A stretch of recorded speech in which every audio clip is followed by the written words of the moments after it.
정치하는 사람들이 최소한의 양심이 있어야지. 수레바퀴를 국회가 붙잡고 늘어지고 못 굴러가게 하는 거 아닙니까, 이게. 김진표 국회의장이 여야 원내대표에게 오늘 이례적으로 말 그대로 역정을 냈습니다. 이 헌법이 정한 처리 시한을 넘겨서 정기국회 마지막 날, 그것도 못 맞춰서 의장이 중재한 날짜까지 새해 예산안에 합의하지 못했기 때문입니다. 민생 챙기겠다면서 매번 합의하겠다 공언했지만 이미 3번 거짓말로 양치기 국회라는 비아냥까지 듣고 있습니다.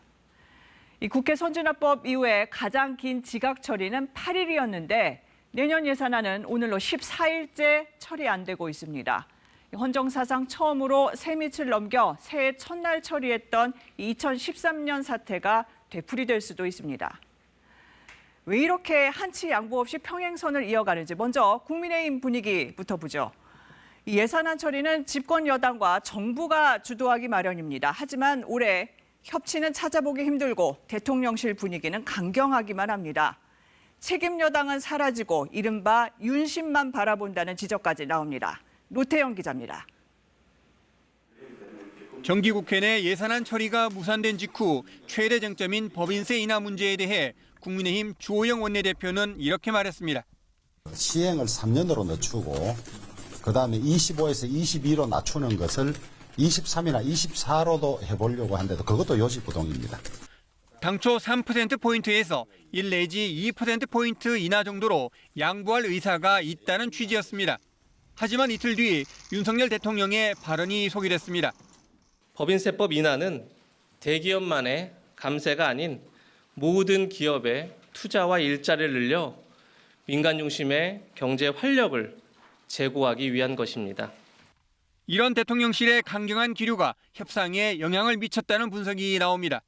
실제 어제 국정과제점검회의가 끝나고 협상 입장을 정하기 위한 의원총회는 불과 10분 만에 끝났습니다. 주 원내대표의 말도 달라졌습니다. 법인세 1%포인트 인하라는 국회의장의 2차 중재안을 거부한 겁니다.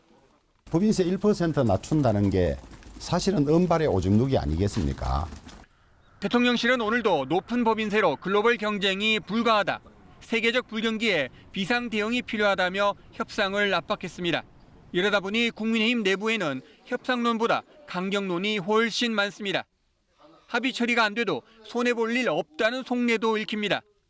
민주당이 자체 수정안을 단독 처리하더라도 추경을 하면 되고 하반기엔 불용 예산 등을 끌어다 쓸 수 있다는 겁니다.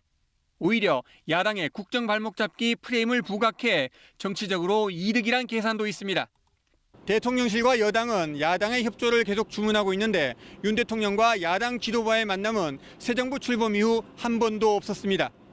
국정 운영에 무한 책임을 진다는 말은 상대를 설득하고 또 양보하려는 노력까지 포함된 말일 겁니다.